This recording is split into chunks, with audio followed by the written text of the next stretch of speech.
Acid reflux చాలామందిని ఇబ్బంది పెడుతూ ఉంటుంది. పొట్టలో నుంచి యాసిడ్లు గొంతులోకి నోట్లోకి వచ్చి మంట కలిగిస్తూ ఉంటుంది. ఇది రాకూడదంటే మీరు రోజులో 4 సార్లు 5 సార్లు అటొచ్చి ఇటొచ్చి ఏదో ఒకటి తింటూ ఉంటారు. ఈ అలవాటు ఫస్ట్ మానండి. ఉదయం తింటే మధ్యాహ్నం, మధ్యాహ్నం తింటే సాయంకాలం 3 సార్లు రోజులో తినండి. ఈ తినేటప్పుడు కూడా పొట్ట నిండా తినకూడదండి. 75-80% ఖాళీ పెట్టారంటే మన ఆహారం పొట్ట మూతి వరకు రాదు. నిండా నింపినప్పుడు ఆ మూత పొట్ట పైభాగా నుండి ఓపెన్ అయిపోయి యాసిడ్స్ ఎక్కువ వస్తాయి. మూతి దాకా యాసిడ్స్ వస్తాయి నిండా నింపితే.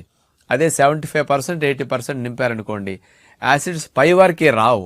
పైగా ఆహారం ఉదయం తింటే మధ్యాహ్నం, మధ్యాహ్నం తింటే సాయంకాలం 3 సార్లు తినటం వల్ల పైకి ఎగదన్నకుండా కిందకి జరిగెళుతూ ఉంటాయి అన్నమాట. అందుకని యాసిడ్ రిఫ్లక్స్ తగ్గాలి అంటే ఈ 2 నియమాలు మీరు ఆచరించండి, చక్కగా హాయిగా తగ్గిపోతుంది.